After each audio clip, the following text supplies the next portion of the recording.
estudiando la salida del pueblo de Israel de Egipto, ¿no?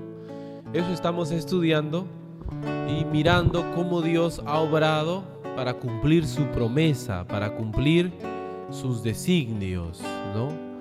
Ahora, como hemos dicho, en este cumplimiento, es decir, en este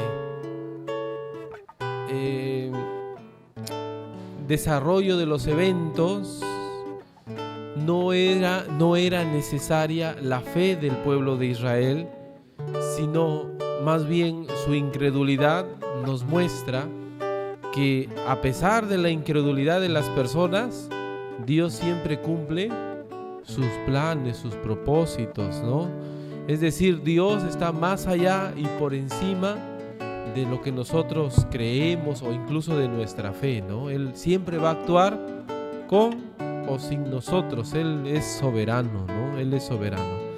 Y lo que se ve aquí en Éxodo precisamente es a un pueblo incrédulo, a un pueblo que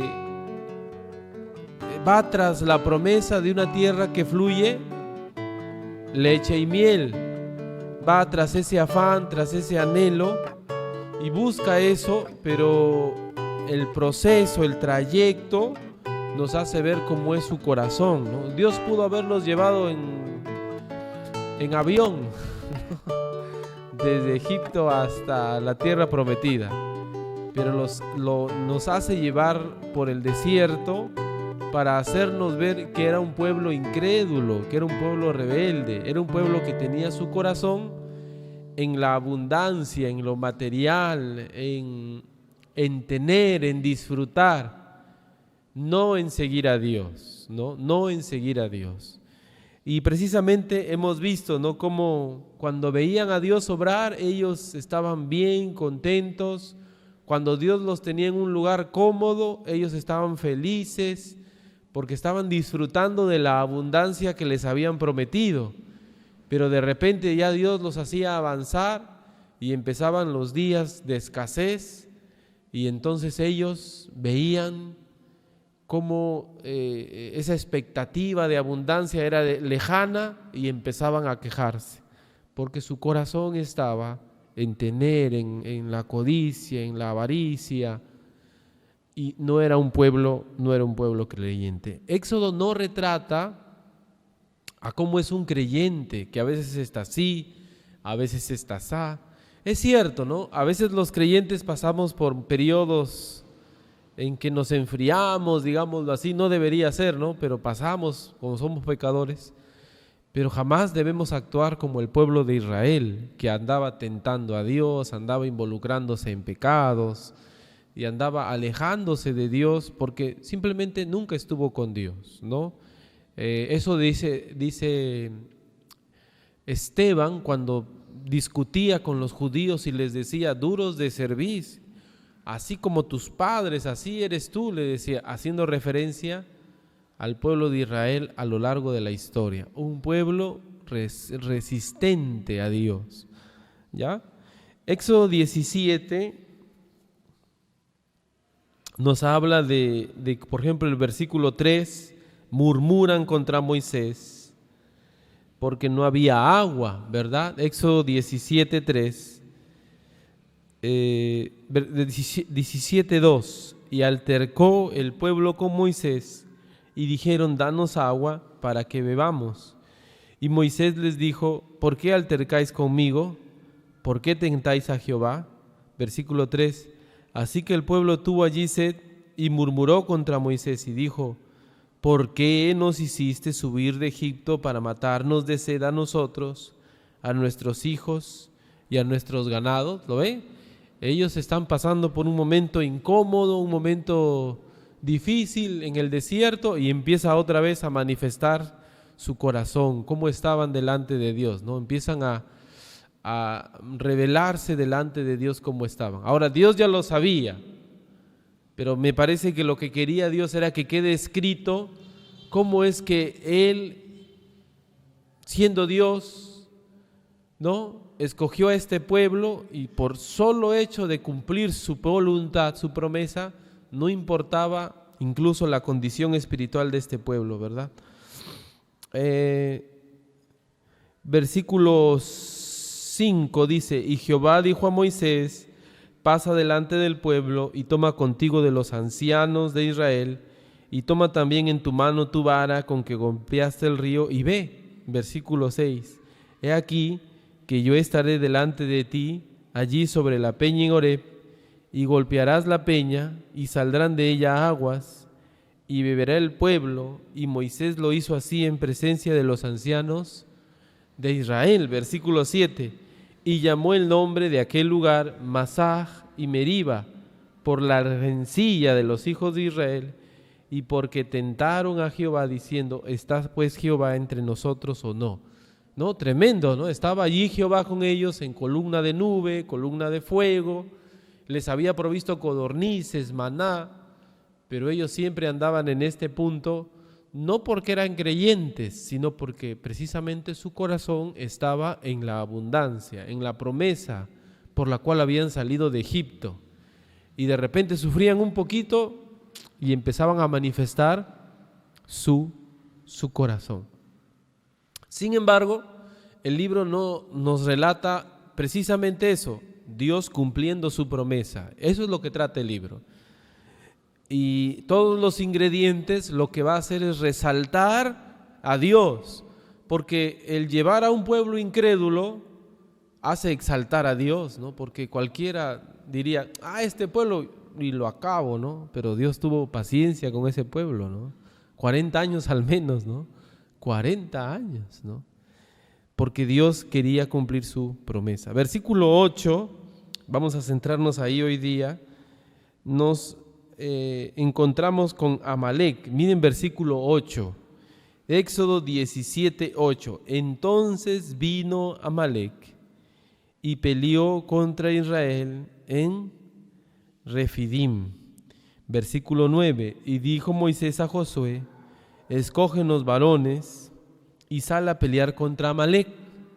Mañana yo estaré sobre la cumbre del collado y la vara de Dios en mi mano. E hizo José como le dijo Moisés, peleando contra Amalec. Y Moisés y Aarón y Hur subieron a la cumbre del collado. Y sucedía que cuando alzaba Moisés su mano, Israel prevalecía, mas cuando él bajaba su mano, prevalecía Amalec. Y las manos de Moisés se cansaban, por lo que tomaron una piedra y la pusieron debajo de él y se sentó sobre ella. Y Aarón y Hur sostenían sus manos, el uno de un lado y el otro del otro. Así hubo sus manos firmeza hasta que se puso el sol. Y Josué deshizo a Amalec y a su pueblo a filo de espada. Versículo 14, tremendo pasaje. Y Jehová dijo a Moisés: escribe esto para memoria en un libro, y di a Josué que raeré del todo la memoria de Amalec de debajo del cielo. Y Moisés edificó un altar y llamó su nombre Jehová Nisi, y dijo: por cuanto la mano de Amalec se levantó contra el trono de Jehová, Jehová tendrá guerra con Amalec de generación en generación. Tremendo pueblo los amalecitas, hermanos, y vamos a hablar de ellos en esta mañana. Pero otra vez, quiero que no perdamos de vista el enfoque del libro. El enfoque del libro del Éxodo es exaltar a Dios, exaltar que Él cumple sus promesas. Él había prometido llevar al pueblo de Israel desde Egipto hasta la tierra prometida. Y hemos visto que no es que el pueblo de Israel era un pueblo creyente, no era un pueblo creyente. Esto exalta más a Dios, porque a pesar de ser como era ese pueblo, Dios había escogido a ese pueblo y quería cumplir su promesa. ¿Está bien? Dios lo va a hacer. Nosotros sabemos que Él lo logró, que llevó al pueblo de Israel a la tierra prometida, lo sabemos. Pero el libro de Éxodo lo que va a hacer es exaltar a Dios en el sentido de que a pesar de todas las cosas que pasan en el trayecto, Él cumple su promesa porque Él es un Dios fiel. Y aquí aparece un pueblo que trató de frustrar el plan de Dios, quiso destruir al pueblo de Israel. Aquí no nos dice muchos detalles en este pasaje, solo nos dice versículo 8 que vino Amalec, un pueblo, y peleó contra Israel en Refidim. Pero Deuteronomio 25 nos dice cuál fue la estrategia de los amalecitas. Busquen por favor Deuteronomio 25. Deuteronomio 25.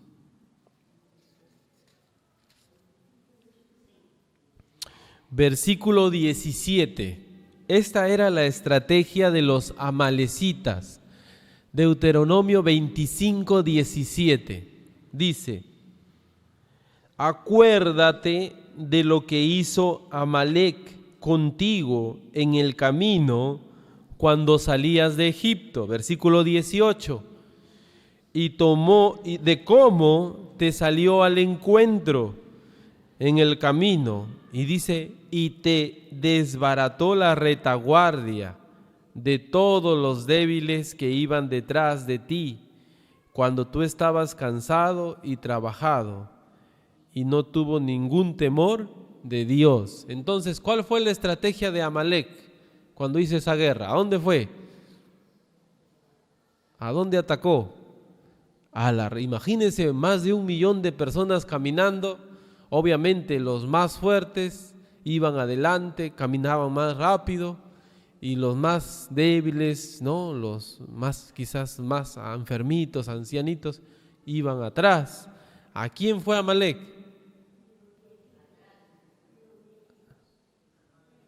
Fue hacia los viejitos, hacia los débiles, ¿no?, a los pequeños.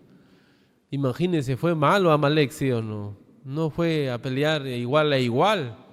Fue contra los más débiles, ¿no? Fue abusivo, digamos así, ¿sí o no? Fue a matar a los más débiles, ¿no? Versículo 19. Por tanto, cuando Jehová tu Dios te dé descanso de todos tus enemigos alrededor en la tierra que Jehová tu Dios te da por heredad, para que la poseas, borrarás la memoria de Amalec de debajo del cielo, no lo olvides. ¿Cuál era la determinación de Dios contra este pueblo por haber hecho lo que hizo? Borrarlo, pero no borrarlo así. Dios podía borrarlo, ¿sí o no? Así, solo diciéndolo, desaparece, ¿no? Por el poder de su palabra, pero no, Dios quería que Israel lo haga, que Israel lo borre de la faz de la tierra, ¿no? Y hermanos, eso tomó su tiempo. Ya vamos a ver cómo se cumple esa promesa de que los amalecitas sean borrados de la faz de la tierra. Ahora, no es la primera vez que Dios usa a un pueblo para juzgar a otro, ni tampoco tan lejano, ¿ya? Dios usó a Israel para juzgar a los pueblos de Canaán. Vamos a ver eso en el libro de Josué. Pero no es tan lejano. Por ejemplo, aquí en nuestra zona, ¿qué pueblos vivían? El pueblo más antiguo que tenemos una cultura y una localidad por este lado, por el río, por allácito. ¿Cómo se llama esa cultura?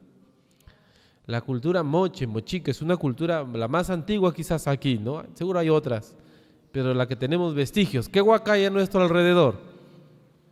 De moche.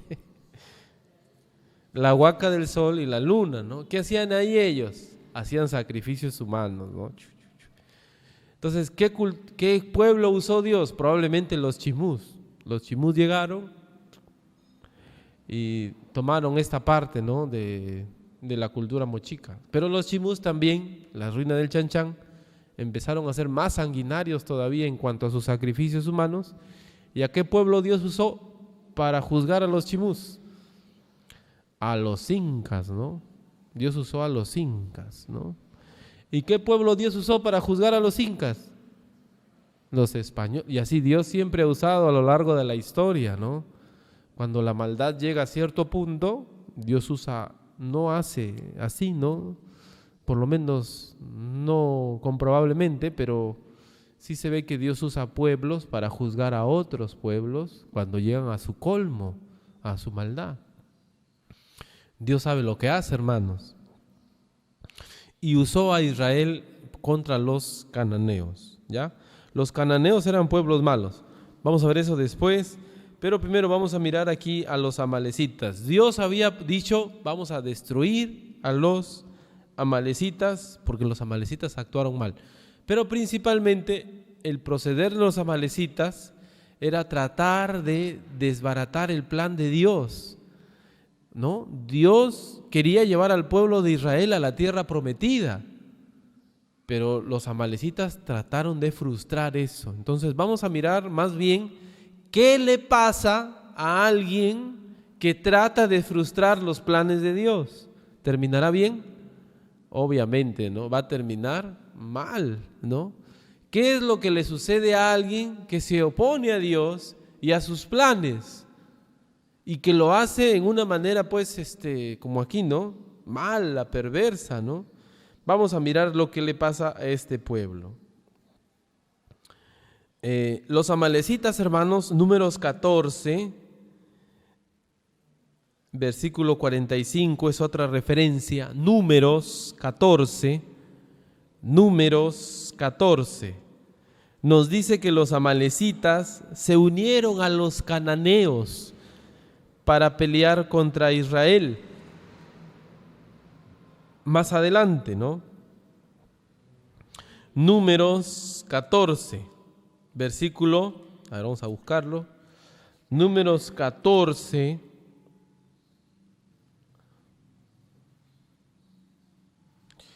versículo 45.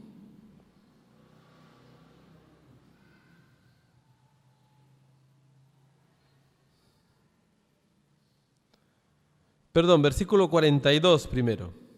Había un mandato ahí que los israelitas no obedecieron. Dice, no subáis porque Jehová no está en medio de vosotros, no seáis heridos delante de vuestros enemigos. Versículo 43, porque el amalecita y el cananeo están allí delante de vosotros, y caeréis a espada por cuanto os habéis negado a seguir a Jehová. Por eso no estará Jehová con vosotros. Sin embargo, el pueblo de Israel se obstinó en subir a la cima del monte, pero el arca del pacto de Jehová y Moisés no se apartaron de en medio del campamento. Versículo 45, y descendieron el amalecita y el cananeo que habitaban en aquel monte, y los hirieron y los derrotaron, persiguiéndolos hasta Ahorma, ¿no? Entonces miren, los amalecitas se unieron contra los cananeos para pelear contra los judíos, los israelitas, ¿no? ¿Qué cosa les habrá pasado a los amalecitas, no? Pero se encendieron, le agarraron una saña a los israelitas, ¿no? ¿Qué le habrá pasado? El hecho es que decididamente todos los amalecitas estaban en contra de los israelitas.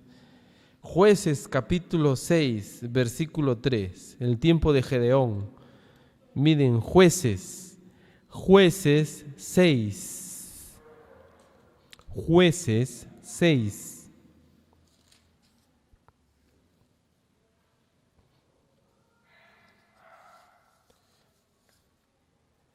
Jueces 6.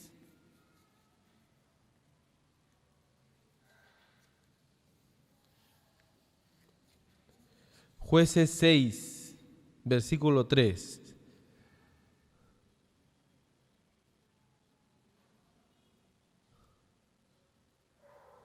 Pues sucedía que cuando Israel había sembrado, subían los madianitas y los amalecitas, y los hijos del oriente contra ellos subían y los atacaban, dice, ¿no? Versículo 4.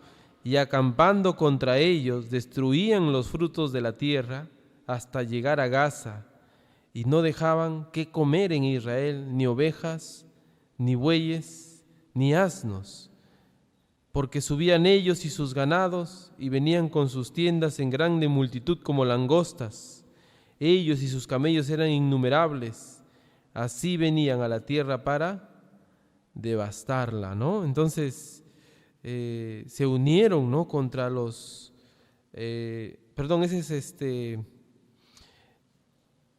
se unieron a los madianitas para hacerle la guerra a Israel. Me había salteado, capítulo 3, versículo 13. 3:13. Dice versículo 13, juntó consigo,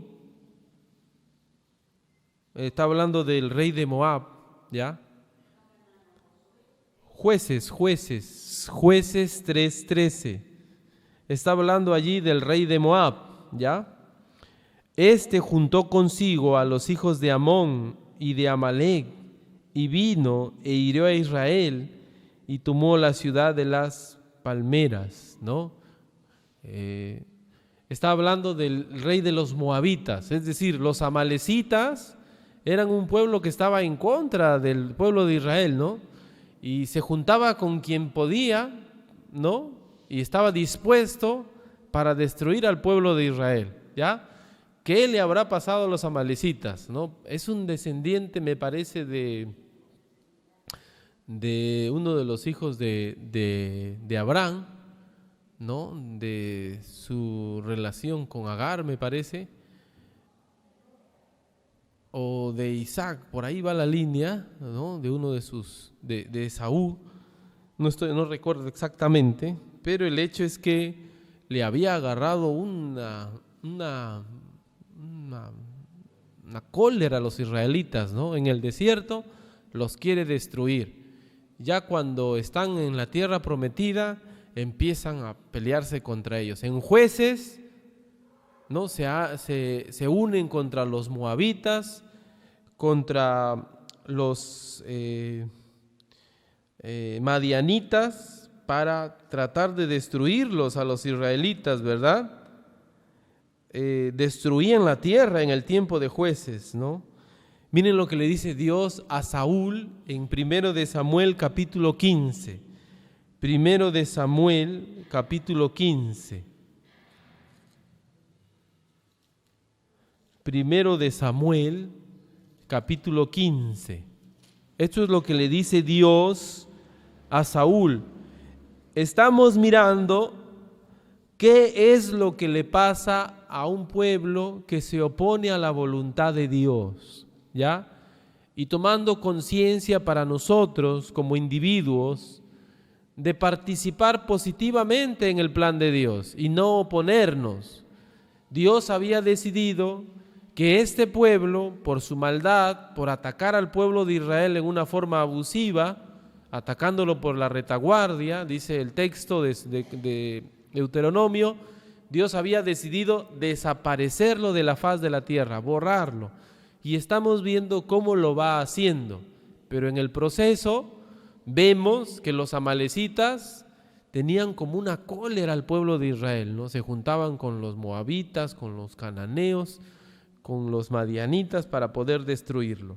Ya cuando estamos en el tiempo del reino, todavía existían los amalecitas. 1 de Samuel capítulo 15, versículo 2, Dios le da una orden a Saúl, dice: así ha dicho Jehová de los ejércitos, yo castigaré lo que hizo Amalec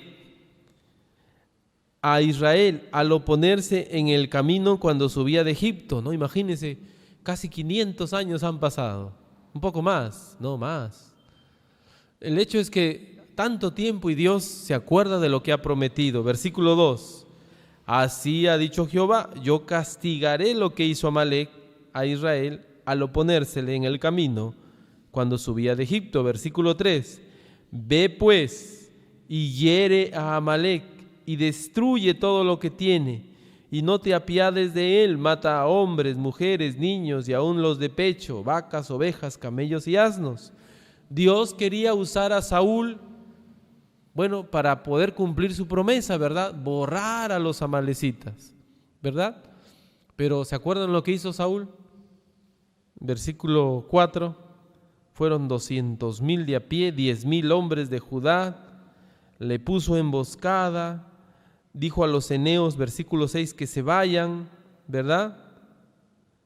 Versículo 7, y Saúl derrotó a los amalecitas desde Ávila hasta llegar a Sur, que está al oriente de Egipto, tomó vivo a Agag, rey de Amalec, pero a todo el pueblo mató a filo de espada. Versículo 9. Y Saúl y el pueblo perdonaron a Agag y a lo mejor de las ovejas y del ganado mayor, de los animales engordados, de los carneros y de todo lo bueno, y no lo quisieron destruir, mas todo lo que era vil y despreciable, destruyeron. ¿Y cómo actuó Dios? Miren, Dios de verdad había decidido destruir este pueblo, ¿no? Se ve, ¿no? Como Dios dice, mata a todos, a los de pecho, mátalos. También Dios de generación en generación iba a tener guerra contra Amalec. Pero Saúl no fue fiel a la palabra de Dios y Dios dice, versículo 11, me pesa haber puesto por rey a Saúl, porque se ha vuelto en pos de mí y no ha cumplido mis palabras. Imagínense, ¿no? Dios busca personas que le obedezcan, que ejecuten sus juicios, sus mandamientos. Y Saúl estaba en la mejor posición, era el rey. Pero Saúl no quiso hacer caso. Pero el punto era porque Dios quería, o Dios había prometido, desaparecer a los amalecitas. Saúl era un instrumento de Dios y no quiso hacerlo, ¿no? Y por eso es que Dios lo desecha, ¿no? Dios lo desecha, versículo 23. O sea, imagínense también cómo se sentía Dios respecto de los amalecitas, versículo 23. Como pecado de adivinación es la rebelión, y como ídolos e idolatría la obstinación. Por cuanto tú desechaste la palabra de Jehová, Él también te ha desechado para que no seas rey. Parece que humanamente hablando uno diría, uy, parece que Dios es como alguien resentido, ¿no? Que guarda, ¿no? Eso hacia los amalecitas, ¿no?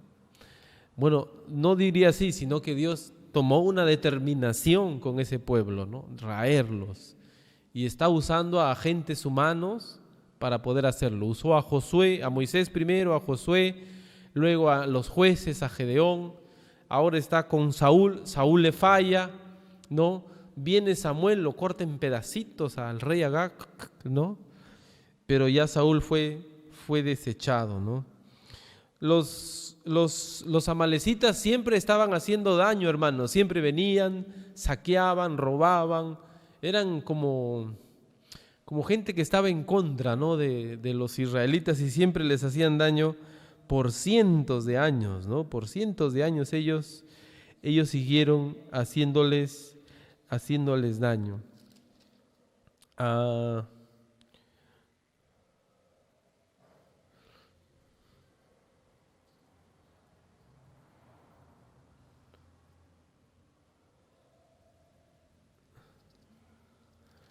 Segundo de Samuel, primero, a ver, esperen.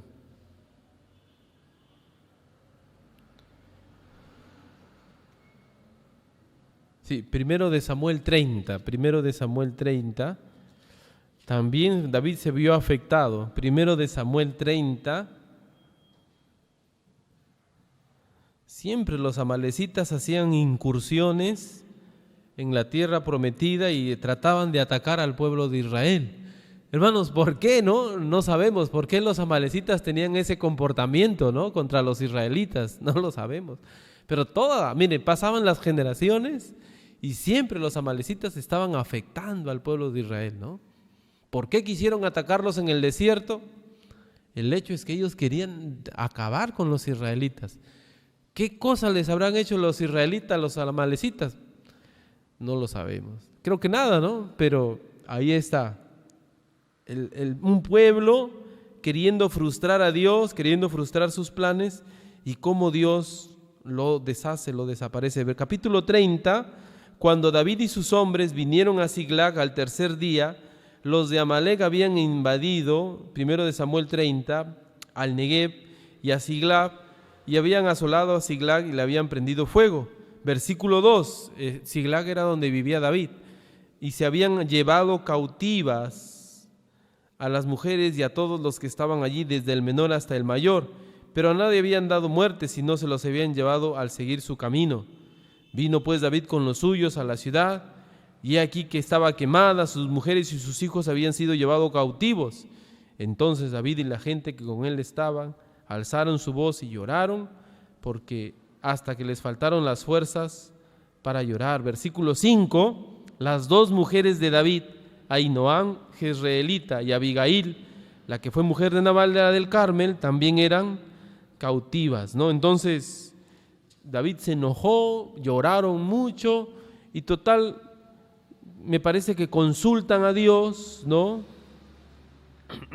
Y van otra vez a pelear contra ellos, ¿no? Versículo 17, los hirió David desde aquella mañana hasta la tarde del día siguiente, y no escapó de ellos ninguno.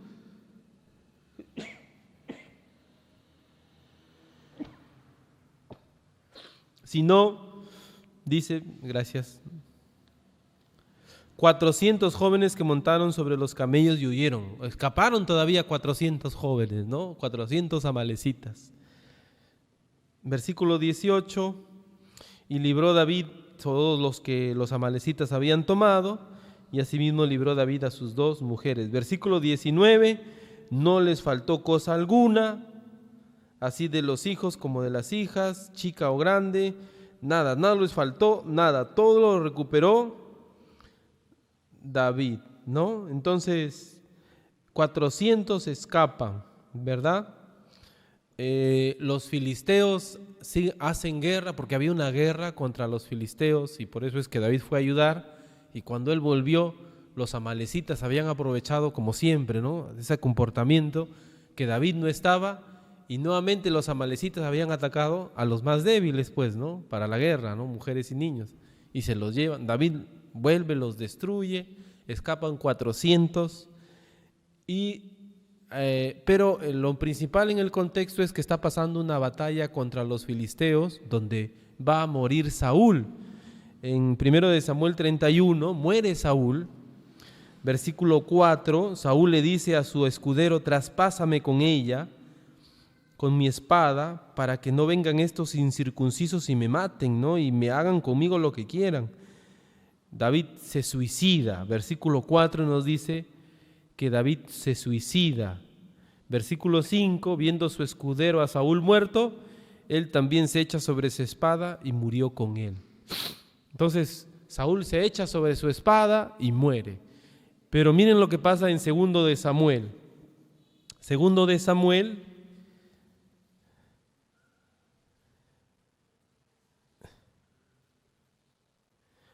de Samuel, capítulo 1,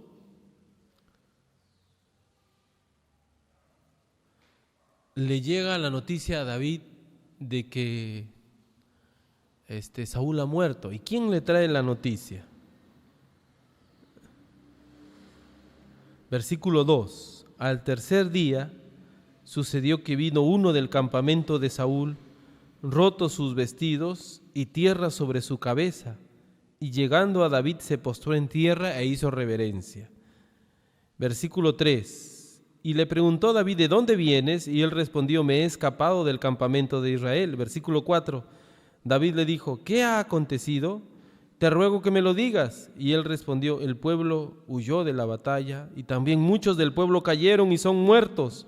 También Saúl y Jonatán su hijo murieron. Versículo 5, dijo David a aquel joven que le daba las nuevas: ¿cómo sabes que han muerto Saúl y Jonatán su hijo? El joven que le daba las nuevas respondió: casualmente vine al monte de Gilboa y hallé a Saúl que se apoyaba sobre su lanza, y venían tras él carros y gente de a caballo. Versículo 7, y mirando él hacia atrás me vio y me llamó y dijo, yo dije: heme aquí. Y me preguntó, versículo 8, ¿quién eres tú? Y yo le respondí, ¿qué le respondió? ¿Soy qué? Soy amalecita. Este joven era amalecita, ¿verdad? Versículo 9, él me volvió a decir: te ruego que te pongas sobre mí y me mates, porque se ha apoderado de mí la angustia, pues mi vida está aún en mí. Yo entonces me puse sobre él y le maté, porque sabía que no podía vivir después de su caída, y tomé la corona que traía en su cabeza y la argolla que traía en su brazo, y las he traído acá a mi señor, ¿verdad? Era mentira. Saúl se había suicidado, ¿se acuerdan? Sin embargo, este hombre quería sacar ventaja, ¿no? Como Saúl era enemigo de David, él pensaba que David se iba a poner contento y que le iba a premiar porque había matado a su enemigo, pues, ¿no? Era un amalecita, siempre buscando sacar ventaja, ¿no? Pero ¿qué hizo David? Versículo 13. Y David dijo a aquel joven que le había traído las nuevas: ¿de dónde eres tú? Y él respondió: yo soy hijo de un extranjero amalecita. Versículo 14. Y le dijo David: ¿cómo no tuviste temor de extender tu mano para matar al ungido de Jehová? Entonces llamó David a uno de sus hombres y le dijo: ve y mátalo.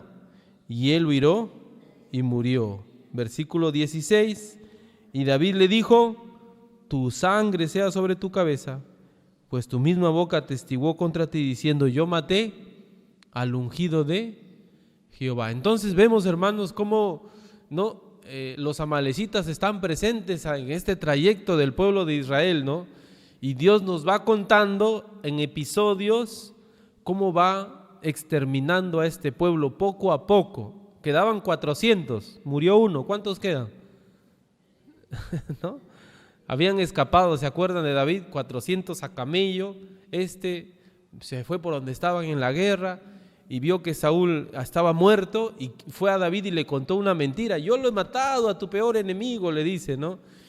Y David no era su peor enemigo, ¿no? David amaba a Saúl, sino que Saúl le había agarrado guerra a David, pues, ¿no?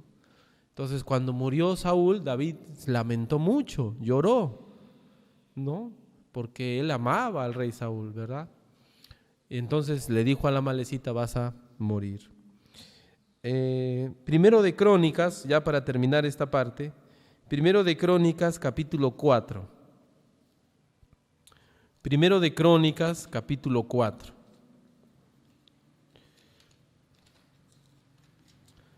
Primero de Crónicas, capítulo 4, versos 42 y 43.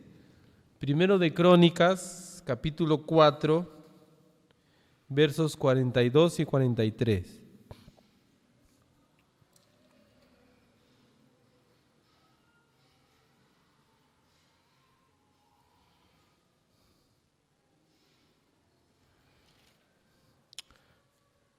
Habían escapado algunos amalecitas y ahora estamos en el reinado del rey Ezequías, ya algunos años después. Y los hijos de Simeón, un hijo de descendientes de Simeón, van y atacan a los amalecitas. Miren por favor, Primero de Crónicas, capítulo 4, versos 42 y 43. Dice: asimismo, 500 hombres de ellos, de los hijos de Simeón, fueron al monte de Seir, llevando por capitán a Pelatías, Nearías, Refaías y Uziel, hijos de Isi. Versículo 43. ¿Qué dice, hermanos? Versículo 43. Vamos a leer todos juntos. Primero de Crónicas 4, 43. 2, 3. Y destruyeron a los que habían quedado de Amalec y habitaron allí. Los destruyeron, hermanos, ¿no? Pero muchos años después, yo diría más de 1000 años después de lo que pasó en el desierto, más de 1000 años después, Dios destruyó a los amalecitas. ¿Cumplió su promesa Dios o no? ¿Arrasó con los amalecitas? ¿Sí o no? Los arrasó. Dios dijo: de generación en generación va a ser mi guerra contra los amalecitas, los voy a borrar de la faz de la tierra por cuanto se oponieron a Israel.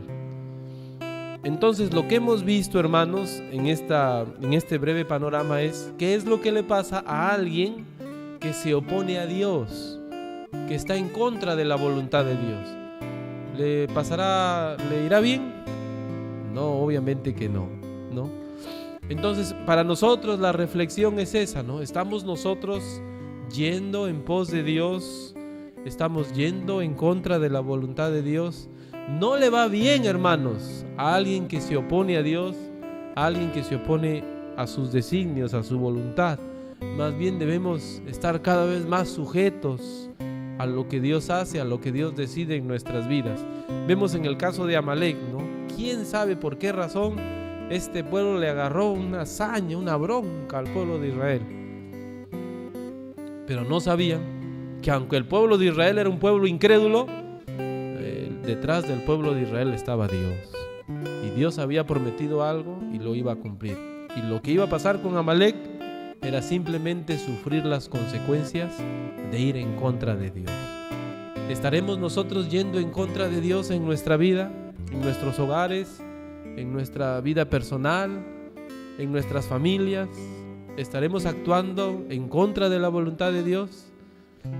Que Dios nos haga evaluar, hermanos, y que podamos crecer en eso también y darnos cuenta si es que estamos fallando.